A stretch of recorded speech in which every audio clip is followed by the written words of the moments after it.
Yes, we are on. Prabhu, you can start. Okay, Hare Krishna, everyone. Welcome to Shravan Week. This is a program to try and bring devotees together to read Srila Prabhupada's books, to enthuse everyone, to bring everyone together. And because of the COVID, we can do it with this Zoom format. So thank you for joining us. Just want to explain for a second what we'll be doing and why we're starting where we're starting. When you go to the beach, usually you can see a wide panoramic view, and you walk down and you kind of pick a spot. Doesn't really matter where you go. When you get to the water, you can go swimming. But for this particular format, I thought that it would be a good choice to pick something with some pastime and some philosophy. There was some consideration about starting with just the Adi Lila at the very beginning of Chaitanya Charitamrita, but that's very philosophical and not much pastimes in those beginning verses and beginning sections. So we're going to start with Madhya Lila, chapter 12, which is when Lord Chaitanya has returned from South India. He took sannyas, left Navadvip, went to Jagannath Puri, had pastimes with Sarvabhauma Bhattacharya there, then left Jagannath Puri for 2.5 years. He traveled throughout South India. Then when he returned, many of the devotees came to Puri and met with him. These were in the previous chapters of the Madhya Lila. And now we're at the point where the devotees have gathered, the summertime is coming, and the great Rath Yatra festival is about to begin. So we're going to start with chapter 12, the cleansing of the Gundita temple. The format will be that each person will only read for a short time. As I looked ahead in this section, the first several verses don't have purports, and if they do, they're very short.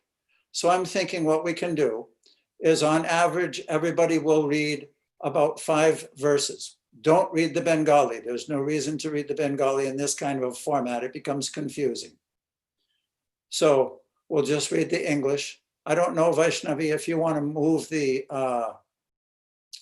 Veda base to just the verses, but then it's difficult because there's purports. So you'll have to be on top of scrolling down as people read. And what Vaishnavi is going to do as one of the moderators is tell who's speaking, who's reading, and then who will read next. That way, that person can be ready and pick up, and it won't be confusing as we read. So welcome, everyone. Let's say our pranams individually, since we can't hear each other really. Jaya Jaya Sri Chaitanya, Jaya Nityananda, Jaya Dvaita Chandra, Jaya Gaur Bhaktavinda. Namam Vishnu Padaya Krishna Prasthaya Bhutale, Srimati Bhakti Vedanta Swaminiti Namane, Namaste Saraswati Devam Gaudavani Pacharine, Nirvishesha Sunyavari Paschata Deshatarine. And before we start, are there any questions? No questions, Vaishnavi? If anyone has any questions, you can raise your hand. Okay, in the participants area where you can actually raise your hand. But anyway, if you don't have, then first Prabhu will start, and then Shamapriya Mataji can read, and then we can go from there. Okay. Sri Chaitanya Charitamrita, Madhya Lila, chapter 12, the cleansing of the Gundita temple.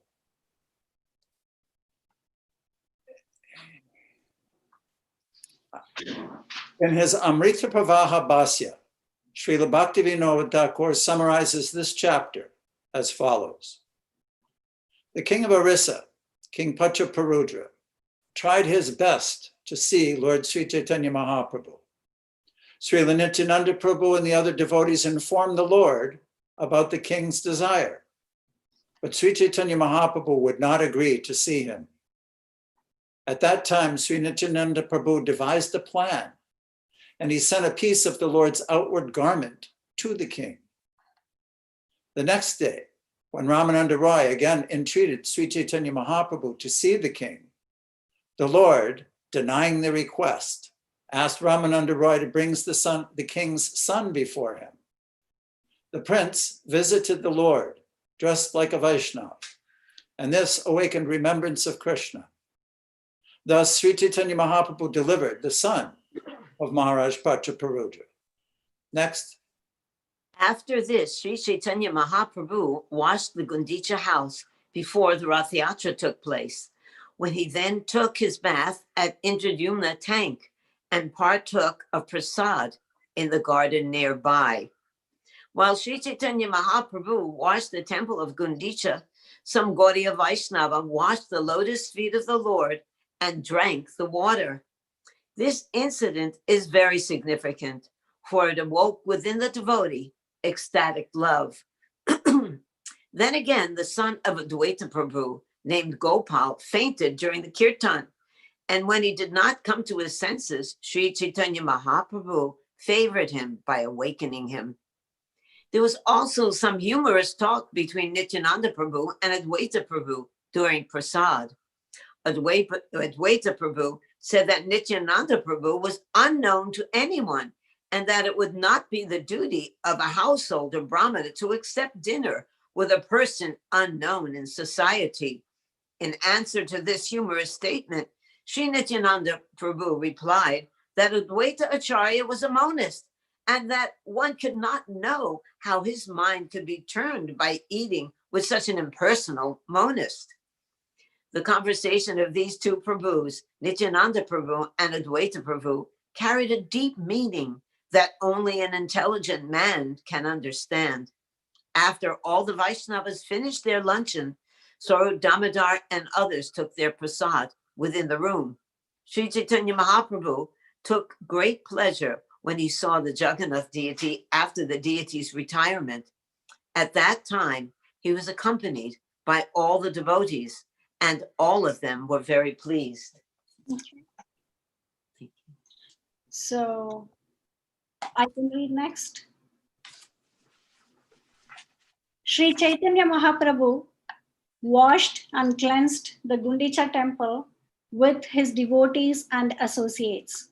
In this way, he made it as cool and bright as his own heart, and thus he made the temple befitting place for Lord Sri Krishna to sit. All glories to Gaurachandra, all glories to Nityananda, all glories to Advaita Chandra, and all glories to all the devotees of Lord Sri Chaitanya Mahaprabhu. All glories to the devotees of Lord Sri Chaitanya Mahaprabhu, headed by Srivas Thakur. I beg their power so that I can properly describe Lord Sri Chaitanya Mahaprabhu. So, Gopal, can you read now? Veda can, after Gopal, Veda can read. Gopal? So I was a little bit confused what you explained. Am I allowed to read the verse or not? Only the English translation. When Sri Chaitanya Mahaprabhu returned from his South Indian tour, Maharaj Pratapura,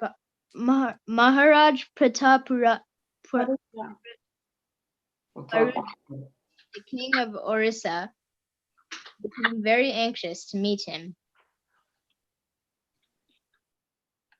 The king sent a letter from his capital, Kataka, to Sarvabhauma Bhattacharya, entreating him to obtain the Lord's permission so that he could go and see him. One note here, there's Yes. an interesting feature every once in a while. If somebody wants to, I think they can raise their hand for you Vaishnavi, so you can unmute them. I can unmute myself. Okay. This place here, go back one verse. You see where it's, can you put it up a little bit so we can see the word for word? Okay. See where it says the king sent a letter from his capital, Cuttack, and now it's spelled Cuttack. I think everybody, not everybody, Bhuvaneshwara is the city north of Puri, about 60 kilometers. North of Bhuvaneshwar, there's a big river called the Mahanadi River. And on the other side of the river, there's a city called Cuttack. So Bhuvaneshwar and Cuttack are two cities on both sides of that river. And the king of Orissa, which at that time was called Kalinga, and 500 years ago, his capital was in the city of Cuttack, not in Jagannath Puri. So the king is in Cuttack, and he's sent a letter to Sarvabhauma Bhattacharya. Just wanted to clarify. Okay. Okay, Gopal, go.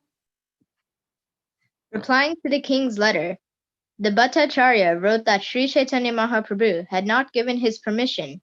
After this, the king wrote him another letter. In this letter, the king requested Sarvabhauma Bhattacharya, please appeal to all the devotees associated with Sri Chaitanya Mahaprabhu and submit this petition to them on my behalf.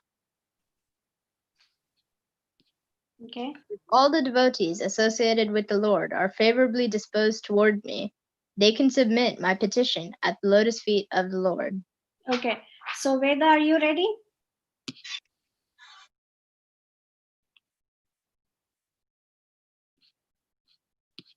Veda. Yes, I can read. Okay. So are we reading 5 texts or 3 texts?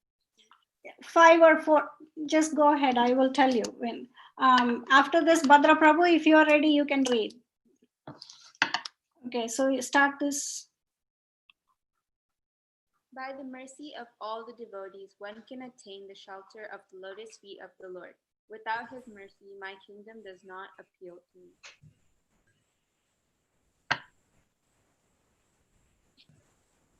If Gaura Hari, Lord Sri Chaitanya Mahaprabhu, will not show mercy to me, I shall give up my kingdom, become a mendicant, and beg from door to door. When the Bhattacharya received this letter, he became very anxious.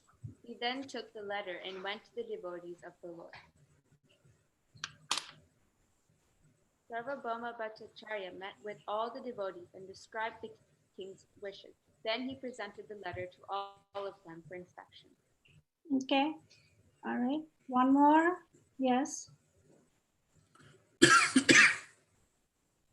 Veda, one more, and then Bhadra Prabhu will read.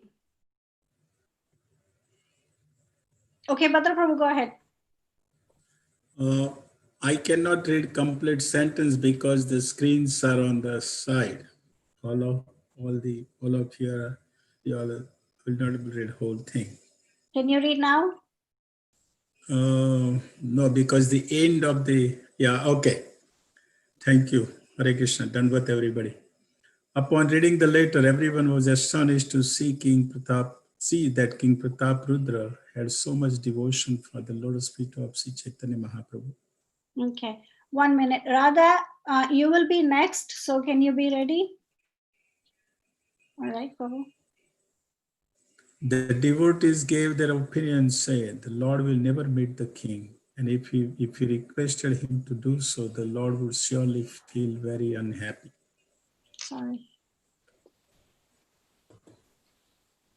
Sarva Bhattacharya then said, we shall go once again to the Lord, but we shall not request him to meet the king. Rather, we shall simply describe the good behavior of the king.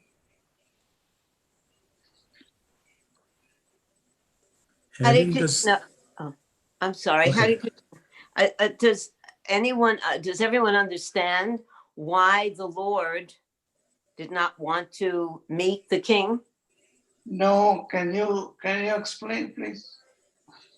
Well, the Lord, Chaitanya Mahaprabhu, had given up all connection with the material world. He was a renunciate. He was a sannyasi. And although a devotee sees everything in relation to the Lord, to set an example, he did not want to associate with a materialistic person. It says in the Upadeshamrita that there are different directions who one should associate with and who one should give up that association. So if one is interested in the spiritual life, we must give up the association of materialistic people. And later we learn how to associate with materialistic people by giving our association of Krishna consciousness. So the Lord was setting an example of very strict renunciation, showing that one should not associate freely with materialistic people because we will be influenced to act in a materialistic manner. So this is the goal of life, actually, is to give up the association of material nature. I just wanted to clarify that. I'm sorry, Bhadra, please continue. Can I ask you a follow-up question on that, please? Yes. This Lord Chaitanya Mahaprabhu is Krishna himself. Wouldn't he know Maharaj Prataparudra's intentions? Yes, of course he knows. And we will see as the story continues what an intimate relationship he has with Maharaj Prataparudra. All of the devotees of Lord Chaitanya, including the king, are very special. And each one of them has a very special relationship with the Lord.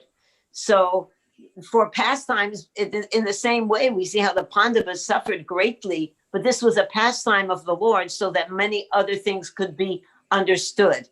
So though Lord Chaitanya is exhibiting this kind of renunciation and seeming detachment and coldness even toward the king, as we see this pastime develop, we will see how deep their relationship is on a spiritual platform. But there are many very deep things that must be realized about association with materialistic minded people. So this is all part of the instructions that will be revealed as we continue to read. Thank you. You're welcome. Okay, Prabhu, you go ahead. Having thus reached a decision, they all went to the place of Sri Chaitanya Mahaprabhu. Although ready to speak, they could not even utter a word.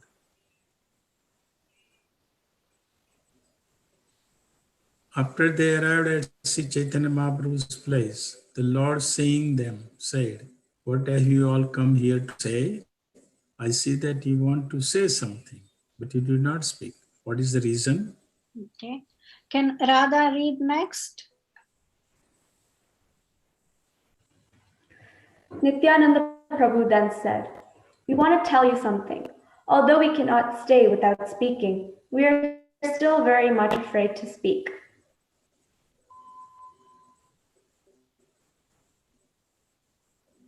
It looked like someone, Jennifer Jayashree Vrinda, raised her hand. She wants to say something. Okay, Jai Shri Vrinda. Hare Krishna, I was just volunteering to read after Radha, please. Yes, please. Thank you. Yes, Yeah. sure. Okay. "We want to submit before you something that may or may not be befitting. The matter is this: unless he sees you, the king of Orissa will become a mendicant." Nityananda Prabhu continues, "The king has decided to become a mendicant and accept the sign of a mendicant by wearing an ivory earring. He does not want to enjoy his kingdom without seeing the lotus feet of Sri Chaitanya Mahaprabhu." Purport. In India, there is still a class of professional mendicants who are very much like the gypsies of Western countries. They know some magical art and mystical processes, and their business is to beg from door to door, sometimes pleading and sometimes threatening. Such mendicants are sometimes called yogis and sometimes kanapata yogis. The word kanapata refers to one who has put a hole in his ear to wear an earring made of ivory. Maharaj Prataparudra was so depressed by not getting to see Sri Chaitanya Mahaprabhu that he decided to become such a yogi.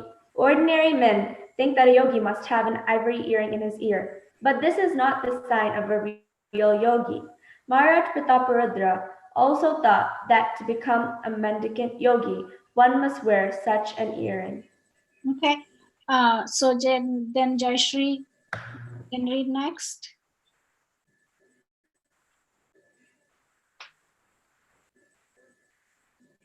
Hare Krishna.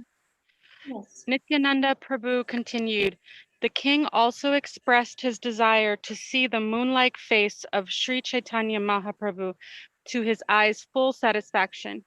He would like to raise the lotus feet of the Lord to his heart. Hearing all these statements, Sri Chaitanya Mahaprabhu, his mind was certainly softened, but externally he wished to speak some harsh words.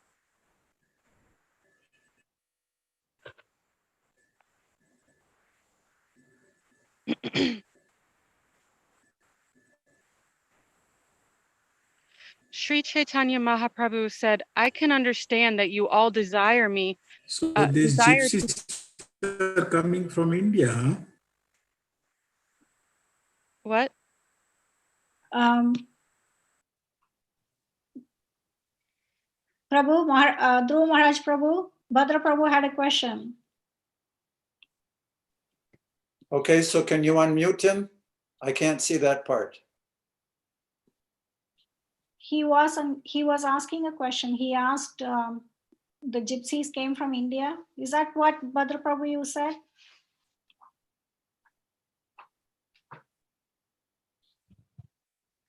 Sri Chaitanya Mahaprabhu said, I can understand that you all desire to take me to Kataka to see the king.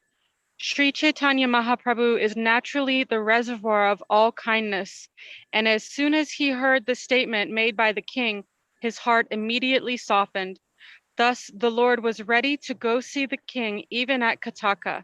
He did not even consider allowing the king to come from Kataka to Jagannath Puri to see him. It is significant that Sri Chaitanya Mahaprabhu was so kind that he was ready to go see the king at Kataka. Apparently, it was never expected that the king wanted to see the Lord at his place, but by way of being externally harsh, the Lord indicated that if all the devotees so desired, he would go to Kataka to see the king. Okay. So the next, after you read this, Jai Shri Vrinda, can Dandakesh read the next one? Okay, go ahead, Jai Shri. Sri Chaitanya Mahaprabhu continued, what to speak of spiritual advancement? All the people will blaspheme me, and what to speak of all the people? Damodar would chastise me. Okay, Dandakesh, Prabhu, are you able to, yeah, read. Okay, next one. Sorry, yeah. Dandakesh, before you begin, Bhadra has his hand up. Bhadra, there's a question or comment? Question. Go Yes, ahead. go ahead. Question. What about, can you tell something about Damodar? This Damodar is chastising to Chaitanya Mahaprabhu. Can you tell more about it, please? Yes, there was a pastime previously narrated that explains who Damodar Pandit was or is. Damodar Pandit is a very intimate devotee of Lord Chaitanya, who was a little bit like Vatsalya Prema, a little bit like a parental affection toward the Lord. He didn't like it when the Lord was blasphemed or criticized in any way. And in Puri, there was a young boy who always came to the Gambhira, to Kasi Misra's house, and spent time with Chaitanya Mahaprabhu. This young boy, Mahaprabhu was very kind to him, always allowed him to come in and sit and be part of the conversations. And Damodar Pandit noted this. So one day he came before Chaitanya Mahaprabhu and he said, my dear Mahaprabhu, I know that you're a sannyasi and you're setting an example for the entire world.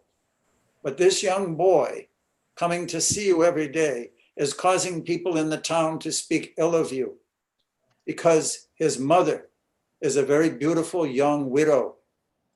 So therefore, your being kind to the boy is causing talk in the town. And in this way, Chaitanya Mahaprabhu and him had exchanges where he would sometimes chastise the Lord and try to correct him, or out of his love for the Lord not being criticized by anyone else. So in this instance, the Lord is stating that if I see this king was a materialistic man, always dealing with pounds and shillings and rupees and money and wealth and an army and a kingdom as a sannyasi and a complete renunciate, then I'll be criticized. People will blaspheme me. And besides that, Damodar will also be angry. So that's just a little bit of their relationship background. Okay, so now I have a Thank question, you. Prabhu. It is 7 o'clock. There is like 5 more participants who hasn't had a chance to read. Would you like to stay and continue, or should we? Sure, let's try and do that in a few more minutes. Sure, why not? Thank you.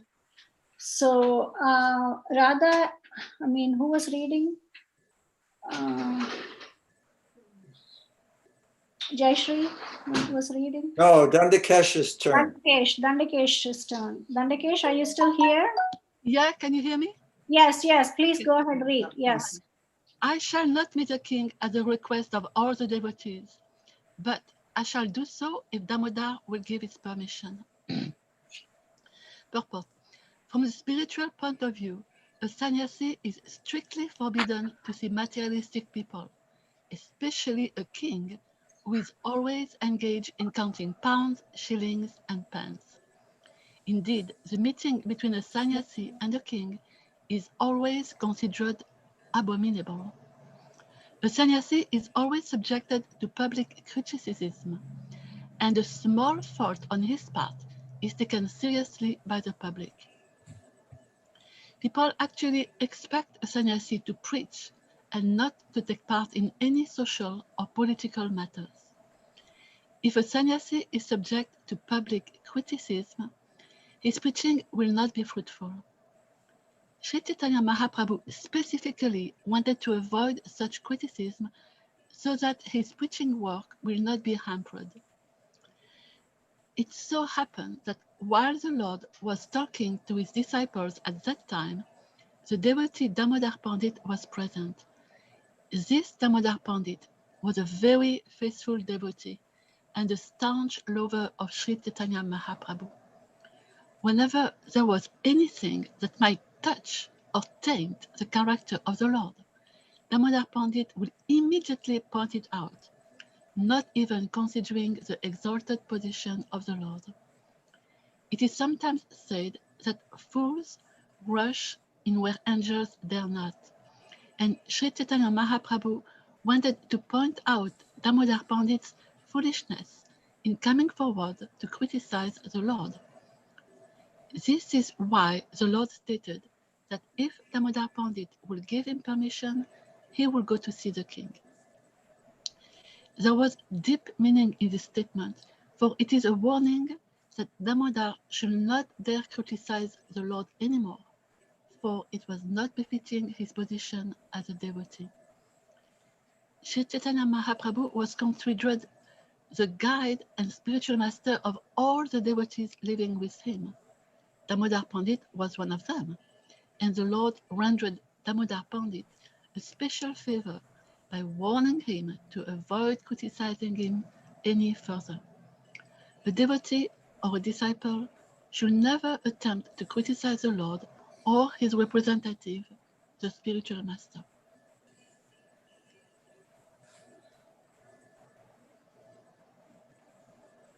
Can Sankalpa Mataji read next? And after Sankalpa Mataji reads, can I don't know who Eddie, Jai Govinda, Meet Patel, and Rasa are there. So please be ready so that we can read at least. Damodar immediately replied, "My lord, you are the fully independent Supreme Personality of Godhead. Since everything is known to you, you know what is permissible and what is not permissible. I am merely an insignificant jiva, so what power do I have to give directions to you? By your own personal choice, you will meet with the king. I shall see it. The king is very much attached to you, and you are feeling affection and love towards him. Thus I can understand that by virtue of the king's affection for you, you will touch him. Okay, so can Jai Govinda or Meet Patel, who is ready? Rasa? Okay, I'm ready, Mataji. Okay, go ahead. Okay, I'm not able to see the translation. Sorry. Okay, thank you.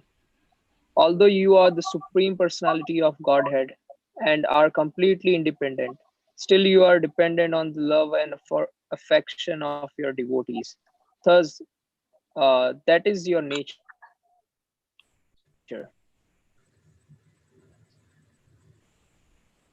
Nityanand Prabhu then said, "Who is there in the three worlds who can ask you to see the king? Still, isn't it the nature of an attached man to give up his life if he does not attain his desired object?"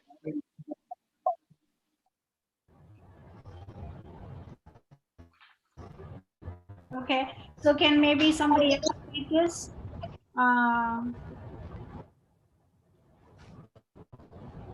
Haribol. Okay, and So yeah, should I read the purport or the only the translation?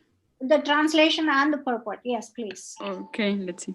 For instance, some of the wives of the Brahmanas who were performing sacrifices gave up their lives in the presence of their husbands for the sake of Krishna.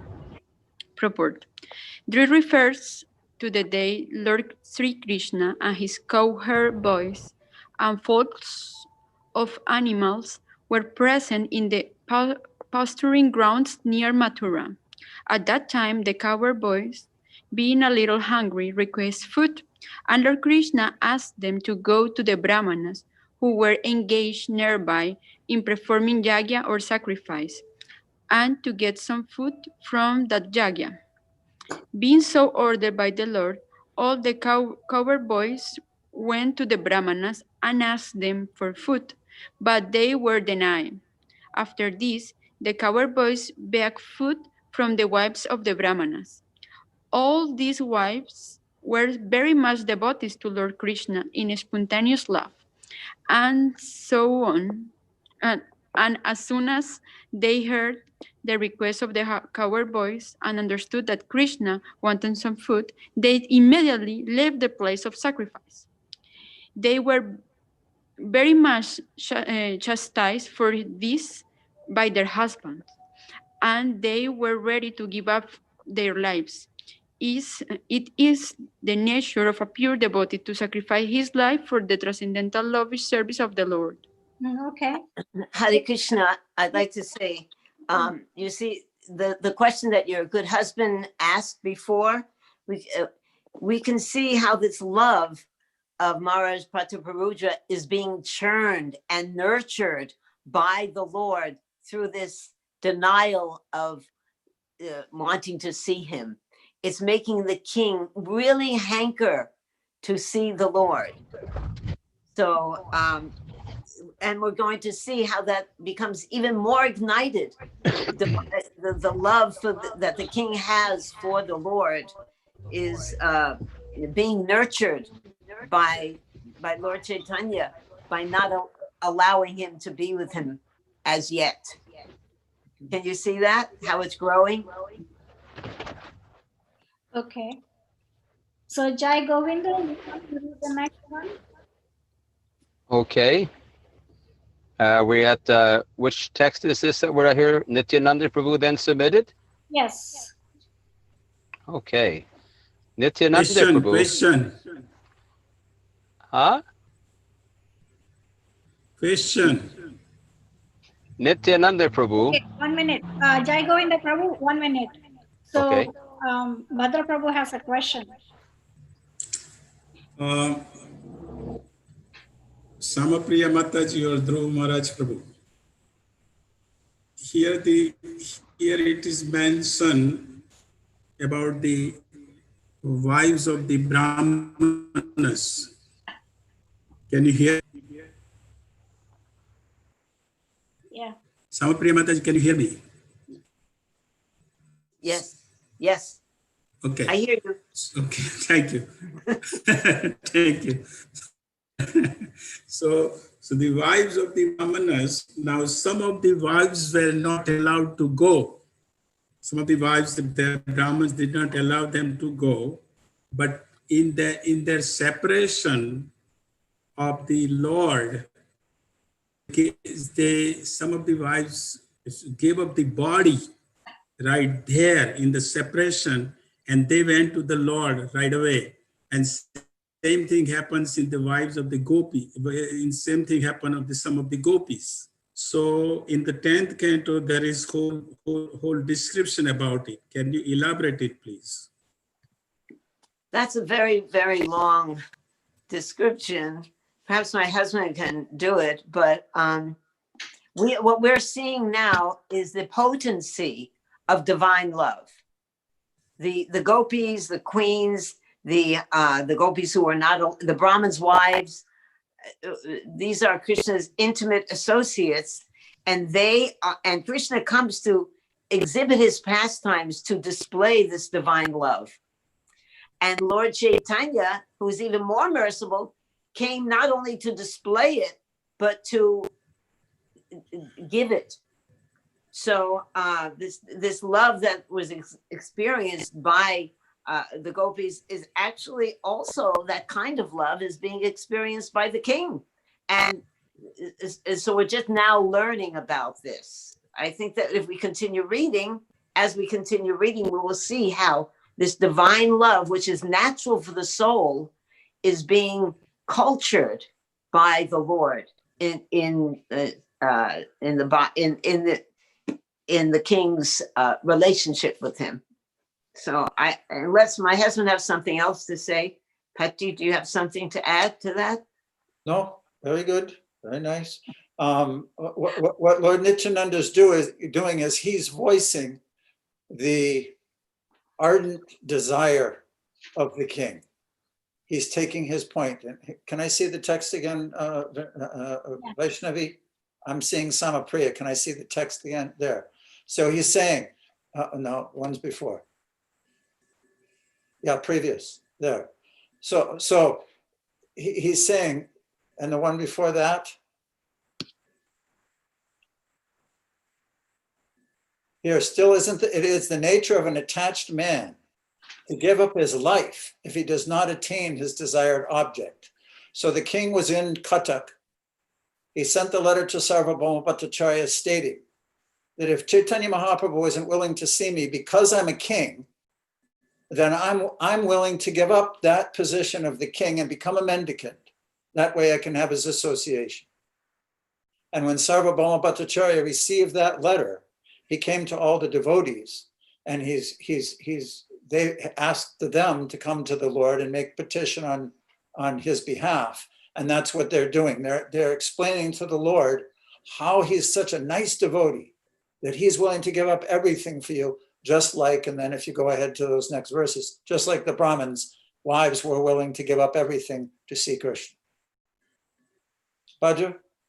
Yeah, I mean, in this context, I understand it.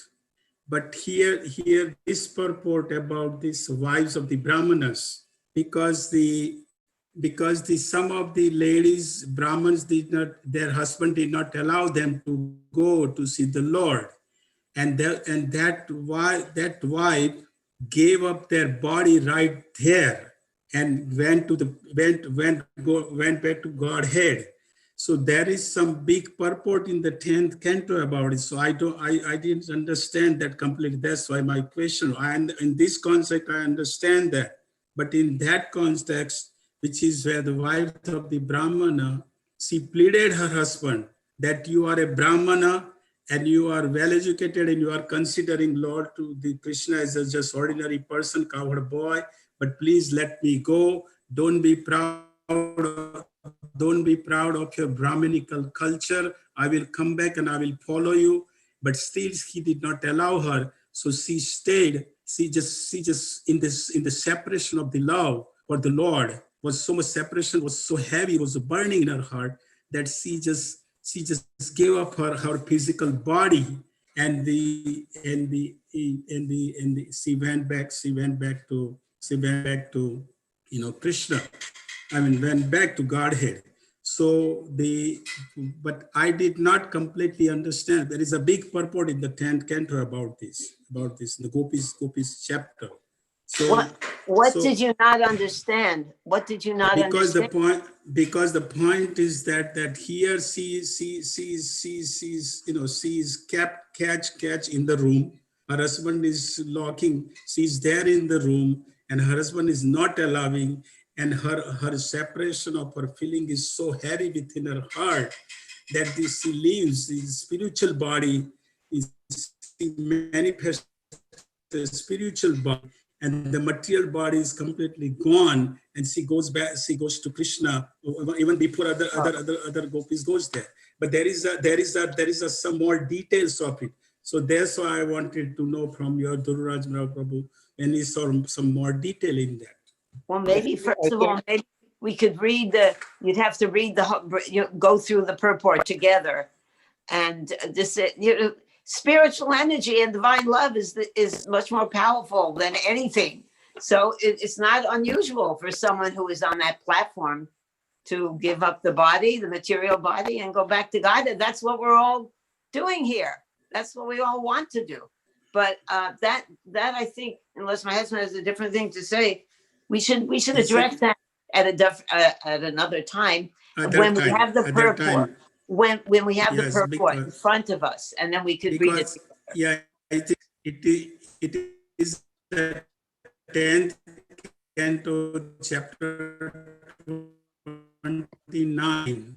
I don't remember. I have to find out. It is more detail. It is written there, but I did not completely understand. So when this came here, that's why I was asking the question about it. Okay. Well, we'll deal with it another time. I'd like to do that. Okay. Just one more comment on the topic of that, without going deeper into the purport itself and fluffing it out. The nature of Yoga Maya is to create an environment, an atmosphere, a series of events that will, that example of churning, just like you have milk and you churn it and churn it and churn it, and gradually it gets thicker and thicker until the essence of it comes out, and then you get butter. Then you take the butter and you cook the butter, and it cooks down and down and down, and then you get the essence, which is ghee. Or the sugarcane juice, the same example, it gets sweeter and sweeter as it's being cooked. So that example of feeling separation from the Lord, this is Chaitanya Mahaprabhu's, one of the essential aspects of his Leela, is to teach that feeling separation, yearning for the Lord's association, softens the heart and helps that love, that sweetness arise, and that essence, like the essence of the milk, churn it up and bring it up. So that's why this example is so appropriate and a good time, I think, to end with this, because tomorrow there'll be more. Yes. Okay. I'm sorry, Jai Govinda Prabhu and Rasa Mataji. Tomorrow they can go. Yeah, it's time to go. So yes, thank you very much, Prabhu. But I would like to make one comment.